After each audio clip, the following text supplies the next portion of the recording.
বেলা 11টা থেকে দুপুর 2টো পর্যন্ত কৃষ্ণনগর পৌরসভার সামনে বিজেপির trade union relation cell Nadia জেলার পক্ষ থেকে অবস্থান বিক্ষোভ। এই বিক্ষোভের মূল বিষয় হকার উচ্ছেদের ঘটনা এবং তাদের পুনর্বাসনের দাবি। কৃষ্ণনগর পৌরসভার পৌরপ্রধান তিনি কোনো নোটিশ ছাড়াই কৃষ্ণনগরের সমস্ত জায়গা থেকে অমানবিকভাবে হকার উচ্ছেদ করেছেন এবং ভাঙচুর চালিয়েছেন। তারই প্রতিবাদে এই অবস্থান বিক্ষোভ। প্রসঙ্গত উল্লেখ্য, বিজেপির পক্ষ থেকে এই ঘটনায় এসডিও ও জেলা শাসকের কাছেও ডেপুটেশন জমা দিয়েছেন।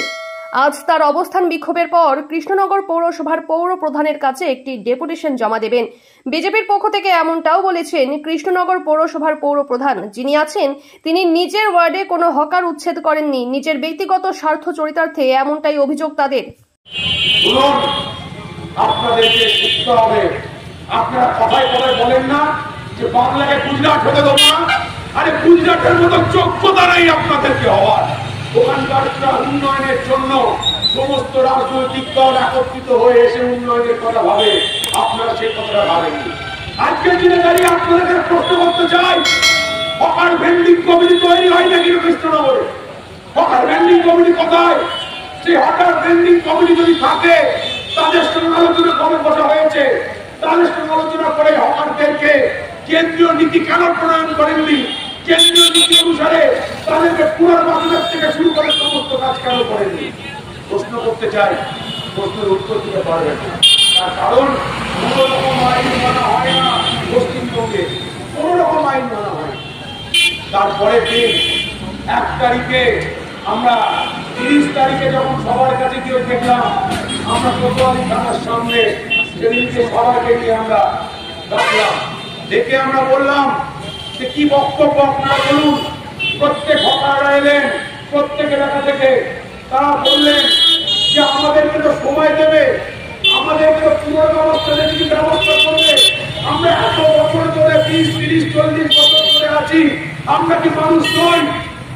আজকে আমাদের কৃষ্ণনগর পৌরসভায় যে গত 29 তারিখে যে হকার উচ্ছেদ শুরু হয়েছে অবৈধভাবে ও বিনা নোটিশে রাতের অন্ধকারে হকারদের যে উচ্ছেদ করা হয়েছে এবং তাদেরকে কোনো স্থায়ীকরণের কোনো প্ল্যানিং নেই, এবং শুধু তাই নয়, তাদেরকে অন্য জায়গায় অন্যত্র যে তাদেরকে সরিয়ে অন্য জায়গায় ব্যবস্থা করা, তার বিকল্প রুটি রোজগারের ব্যবস্থা করা, এগুলি কিন্তু ব্যবস্থা না করে হঠাৎ করে হঠকারিতা সিদ্ধান্ত এবং তাদেরকে তুলে দেওয়া হচ্ছে।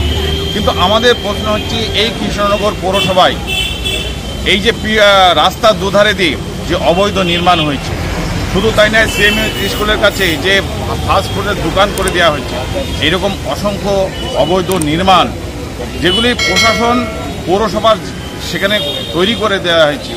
আজকে তাদের যদি উচ্ছেদ না হয়, তাদেরকে যদি এই পৌরসভার যানজট তৈরি না করে, সাধারণ মানুষের যদি অসুবিধা না করে, তাহলে যেসব হকার ভাইরা আছে তারা কি ক্ষতি করছে?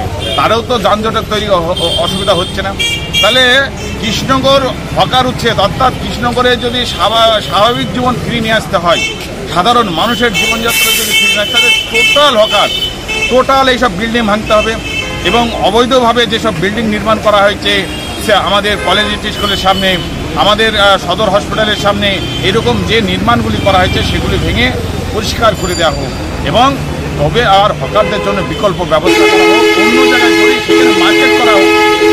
আর তাহলেই কিন্তু আমার মনে হয় আজকে আমাদের তারা স্থায়ীকরণ হবে, তাদের বিকল্প রোজগারের ব্যবস্থা হবে, তাদের বাড়িতে যে তারা ফ্যামিলির লোকজন আছে তারাও অর্থাৎ নিশ্চিত হবে।